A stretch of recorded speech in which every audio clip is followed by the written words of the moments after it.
이 사도들이 처음 잡힌 게 아니고요. 오늘 보시면 옥에 갇혔는데 이전에도 한번 잡힌 일이 있었습니다. 이유가 뭘까요? 복음 전하는 것 때문에 잡힌 거예요. 예수 그리스도의 부활을 증거하는 것 때문에 잡혔다라는 거죠. 여러분, 그 얘기는 뭐예요? 복음을 전하는데 저항이 있었다라는 겁니다. 우리도 이 시대에 어떤 복음을 전하는데 저항이 있는 게 당연한 것 같아요. 요즘 제가 이제 그 쇼츠를 가끔 보면 악플이 좀 많이 달리는데, 오히려 그걸 보면서 저는 근데 사실 그렇게 생각하거든요. 복음을 전하는데, 말씀을 전하는데 대부분의 이 사역자들은 어떤 상황에 놓여 있냐면, 교회 안에서 전하다 보면 은혜 많이 받았습니다. 좋은 피드백밖에 들리지 않아요, 대부분. 여러분, 그런데 사실 주의 말씀을 증거할 때 일반적인 반응은 사실 그게 정상적인 반응입니다. 그러니까 사실 그렇잖아요. 우리 세상을 살아가고 있는 성도님들은 복음을 전하면 저항에 부딪히거든요. 그게 당연한 건데, 당연한 거를 이 사역자들은 가끔 놓치는 것 같습니다. 그래서 저는 오히려 그 악플들을 보면서 되게 감사했던 것 같아요. 내가 그래도 정상적인 그래도 사역을 하고 있구나라는 생각이 들어서 오히려 감사했던 시간들이 있었던 것 같습니다. 어쨌든 그게 정상적이더라는 거예요. 복음에 저항이 있습니다. 그런데 오늘 말씀 가운데 보면은 특히나 저항이 있었던 집단들이 있었는데, 그게 누구냐? 종교 지도자들에게 이 저항이 있었다라는 거예요. 왜 그럴까요? 종교 권력을 갖고 있는데 어떻게 보면은 이 반대편에 있는 이 사도들이 기적까지 함께 나타나니까 사람들이 글로 몰리겠죠. 그러니까 상대적으로 자신들이 갖고 있었던 이 종교 권력을 잃게 되는, 약해지는 그런 결과로 이어지는 일들이 있었을 것입니다. 여러분, 그리고 뿐만 아니라 이 복음의 내용이 뭐예요? 결국 예수 그리스도의 부활을 증거하는 거잖아요. 여러분, 그러니까 이 부활하신 그분이 구세주고 메시아다라는 걸 증거하는데, 이 메시아를 누가 죽였어요? 종교 지도자들이 죽였잖아요, 사실상. 그러니까 그냥 내버려 두면은 자신들이 메시아를 죽였다라는 것을 인정하는 꼴이 되기 때문에 이 사람들은 이러지도 못하고 저러지도 못하는 겁니다. 그래서 오늘 말씀에 28절 보면 이렇게 돼 있어요. 그 28절 후반절에 보면 이 사람의 피를 우리에게로 돌리고자 함이로다. 그러니까 이 사람의 피, 그러니까 이 예수 그리스도를 죽인 게 우리다라는 그런 책임을 우리에게 전가시키려는 그런 의도다라는 것을 이들이 이야기하고 있다는 겁니다.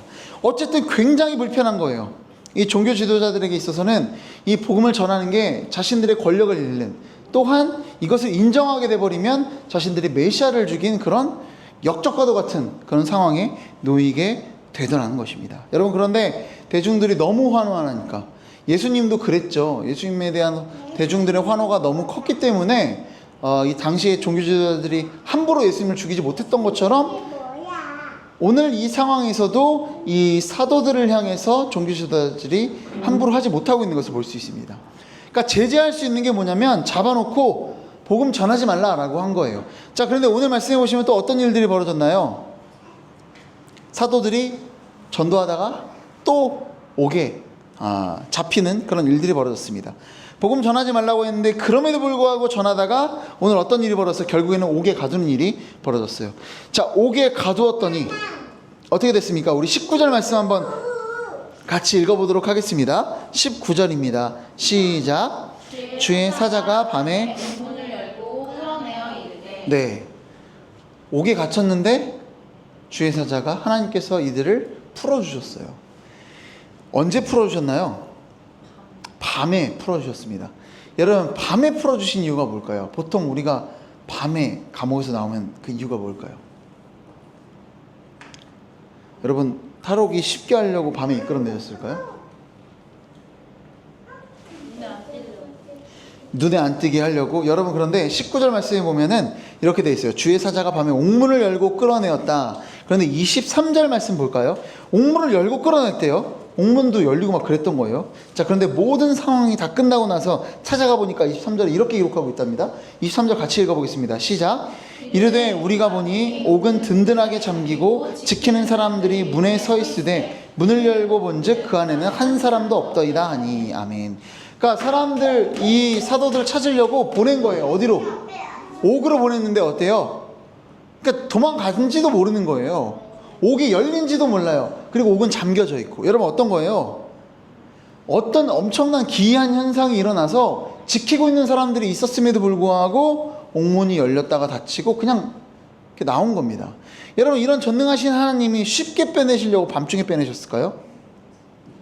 여러분 그리고 도망칠 거면 확실히 떠나야 되는데 21절 보면 이들이 어디가 있습니까? 21절 어디가 있어요? 새벽에 밤에 이제 나가서 곧바로 새벽에 성전에 가 있습니다. 여러분 도대체 무슨 일일까요? 왜 밤에 빼내셨을까? 우리 한번 20절 말씀 봤으면 좋겠어요. 하나님께서 이들을 빼내신 이유가 뭔지 뭐라고 말씀하시는지 한번 20절 말씀 같이 읽어보도록 하겠습니다. 시작. 가서 성전에 서서 이 생명의 말씀을 다 백성에게 말하라 하매. 여러분 성전에 빼내신 이유가 뭐예요? 성전에 가. 옥에서 빼내신 이유가 뭐예요? 성전에 가서 생명의 말씀. 네, 복음을 전하게 하기 위해서 빼내신 겁니다. 여러분 하나님께서 밤에 빼내신 이유가 뭘까요? 그날 밤에 그렇게 급하게 빼내신 이유. 여러분 바로 곧장 가서 새벽에 복음을 전하고 있다는 거예요. 왜요? 잠시도 지체하실 수 없었던 겁니다. 당장이라도 복음이, 여러분 도망칠 생각도 없어요. 빨리 그냥 가서 복음을 더 전하기 위해서. 여러분 우리가 일반적으로 혹시 감옥에 가보신 분 계신가요? 구치소 뭐 가본 적은 있어요? 이렇게 면회라도? 네. 면회 같은데 뭐 면회 가는 거 들었지만 여러분 갇히는 건 어떤 걸까요? 답답하겠죠. 그리고 자유를 잃는다는 것은 굉장히 고통스러울 겁니다. 당시 뭐 인권이라는 것도 확실하지 않은 그때 옥에 갇혔다라는 거는 진짜 뭐 여기 뭐 난방이라도 제대로 돼 있겠습니까? 그런 힘든 상황에 놓여져 있는 건데 여러분 어때요? 그런 상황에서 보통 빼주면은 이 어려운 상황을 해결해 주시기 위해서 주님께서 오셨구나라고 생각할 수 있는데 오늘 온 이유가 뭐라고 이야기합니까? 복음 전하게 하려고 그들을 옥에서 빼내어 주고 계시더라는 겁니다. 여러분 제가 이 외할머니가 저를 키워주셨어요. 그래서 이제 거의 아마 대학교 들어갈 때 정도까지 20살 때까지 키워주시고 21살 뭐 이때까지. 그리고는 이제 뭐 몸이 안 좋으셔서 이제 이천에 내려가서 살으셨는데 제가 이제 2010년도에 친구가 이제 일을 그만두고 퇴사를 하면서 저에게 여행을 가자고 했어요. 저는 그때 학생이었는데 이 새끼가 자기는 이제 제가 좀 늦게 갔어요. 삼수하고 뭐 이러다 보니까 군대 제대하고 나서 그러니까 이제 그런 때였고 친구는 뭐 4년제 졸업 다 하고 회사에서 1년 끝나고 이제 퇴사를 했던 그 상황에 놀러 가자. 그래서 자전거 여행을 갔습니다. 자전거도 막 거지 같은 거였어요. 그 신문 구독하면 주는 그런 자전거. 그거 가지고 이제 부산까지 가는 그런 일정이었는데 제가 그동안 이제 한 군대에서부터 또 군대 그 전에 한 3년 4년 정도를 교회를 다니지 않았던 그런 때였던 것 같아요. 그러던 중에 이제 자전거를 타는데 할 게 없는 거예요. 둘이 자전거를 뭐 앞뒤로 타는 것도 아니고. 그러니까 너무 서로 뭐 떨어져 있고 이제 그 오랜 먼 길을 가다 보니까 할 게 없어서 처음에는 이제 막 상상의 나래를 펼치기도 했습니다. 근데 제대한 지 얼마 안 됐으니까 뭐 별의별 상상도 해보고 나중에는 결국 제가 이제 그래서 하게 된 게 뭐냐면 기도를 하게 됐어요. 한 4년 만에. 할 게 없어서. 하다가 자전거 페달만 밟을 게 할 게 없으니까. 친구랑 대화도 뭐 자전거 타면서 쉽지 않고 기도를 하게 됐어요. 그러다가 이제 마음에 들었던 생각이 뭐냐면 할머니한테 복음을 전해야겠다라는 생각을 하게 됐습니다. 당시 이제 외할머니는 떠나 계셨고 그때가 마치 5월 1일부터 5월 7일까지 2010년 5월 1일부터 5월 7일까지 자전거 여행을 갔어요. 전도를 해야겠다라는 마음이 들었습니다. 자, 그리고 나서 이제 5월 7일 날 이제 집으로 간 거죠. 5월 8일 날 이제 외가댁에 이제 가 있는 상황이라 그 다음날 이제 어버이날 가는 일정이 있어서 가서 전하면 되겠다는 생각을 하고 있었던 겁니다. 5월 8일 날 이제 아침이 됐어요. 아침이 됐는데 밖에서 흐느끼는 소리가 들리는 거예요. 어머니의 흐느끼는. 그래서 직감이라는 게 있잖아요. 그러니까 어버이날 5월 8일 날 새벽에 외할머니가 돌아가신 거예요.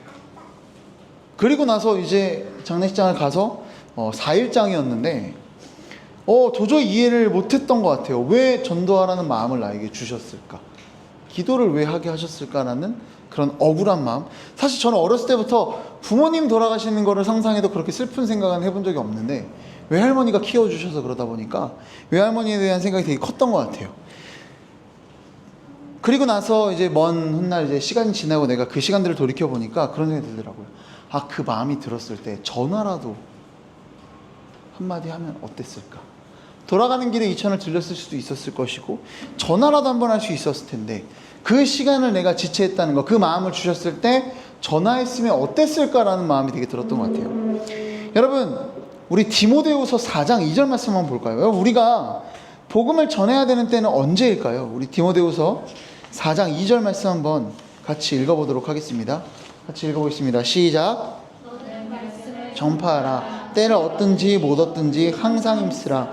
범사에 오래 참음과 가르침으로 경책하며 경계하며 전하라. 여러분 뭐라고 되어 있나요? 우리가 복음을 언제 전해야 됩니까? 때를 얻든지 못 얻든지 지금 전해야 한다는 겁니다. 여러분 오늘 이 사도들의 모습을 한 번 더 볼게요. 결국 이 사도들이 다시 잡혀갑니다. 이 성전에서 복음을 전하는 것 때문에 잡혀가요. 잡혀가서 세워놓고 또 이제 종교 지도자들은 뭔 얘기를 했을까요? 야, 전하지 말라고. 복음 전하지 마라 라고 이야기합니다. 자, 그랬더니 이 사도들이 뭐라고 이야기하는지 30절과 31절 말씀 우리 한번 같이 읽어보도록 할게요. 30절 31절입니다 읽어보겠습니다. 시작. 너희가 나무에 달아 죽인 예수를 우리 조상의 하나님이 살리시고 이스라엘에게 회개함과 죄 사함을 주시려고 그를 오른손으로 높이사 임금과 구주로 삼으셨느니라. 아멘. 여러분 복음 전하지 말라고 다시 잡아가지고 다시 겁박하는데 사도들이 뭐 얘기하는 것 같으세요? 30절 31절 뭐 얘기하는 것 같으세요? 예수님이 죽으시고 부활하셨다. 이스라엘에게 회개함과 죄 사함을 주시려고 그를 임금과 구주로 삼으셨다. 뭐예요? 복음을 또 전하는 거예요. 복음 전하지 말라고 다시 잡아와서 그렇게 이야기하고 있는데 그들의 입술을 통해 나오는 것은 복음이다라는 겁니다. 여러분 이들의 정체성은 뭐예요? 증인이에요. 여러분 그런데 이게 단지 사도들만의 이야기일까요? 여러분 우리는 어떤 존재들입니까? 정말 여러분 사실 그런 것 같아요. 우리 삶에 복음 전도자의 어떤 그런 사명이라는 게 나와 얼마나 관계 있을까를 한번 돌이켜보면 사실 우리 서로 다 부끄러울 수밖에 없을 것 같아요. 그렇지 않나요? 여러분 그런데 우리가 분명히 기억해야 될 건 뭐냐면 우리 모두는 이 사도들과 마찬가지로 복음 전도자로 우리를 다 세우셨다라는 겁니다. 여러분 우리의 정체성이다라는 거예요. 그 복음을 증거할 때마다 엄청난 저항에 부딪히겠지만 그것이 우리의 정체성이다라는 겁니다. 여러분 그리고 우리는 해야 될 건 그거예요. 그냥 순종만 하면 됩니다. 그 일들을 이루시는 건 하나님이시고 우리는 그냥 저항만 받다가 욕만 처먹다가 정말 분위기만 싸하게 만들다가 그냥 그렇게 끝났어요. 그래도 그것이 우리 순종했으면 되는 거예요. 일하시는 거는 하나님이다라는 겁니다.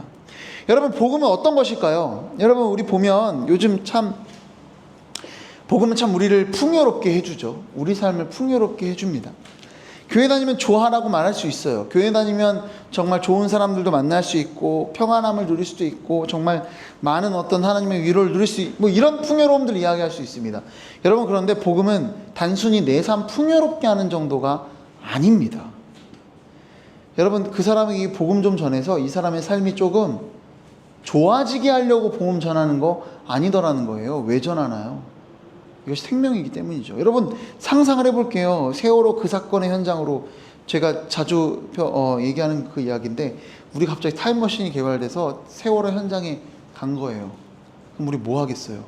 그 애들한테 빨리 지금 구명조끼 입고 올라가서 나가자고 이야기할 거 아니겠습니까?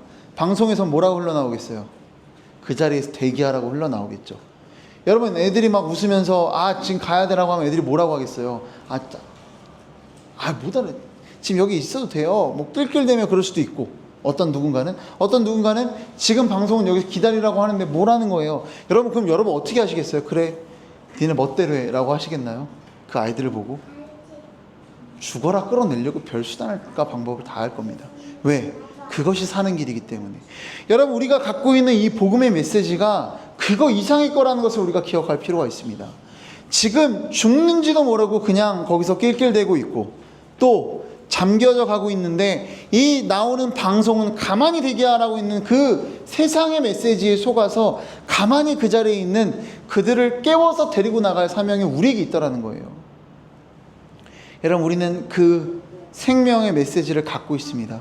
여러분 내일 하루를 어떻게 살아가시겠나요? 오늘 하루를 또 매 순간을 어떻게 살아가시겠나요?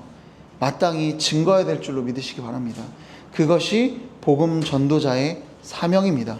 모두에게 허락하신 사명이다라는 거예요. 복음은 단순히 우리 삶을 조금 풍요롭게 하는 그런 차원의 것이 아니라 우리의 생명이 있다는 것을 잊지 말고 오늘 하루도 마땅히 복음을 증거하는 복된 저와 여러분 되기를 소망합니다. 기도하겠습니다.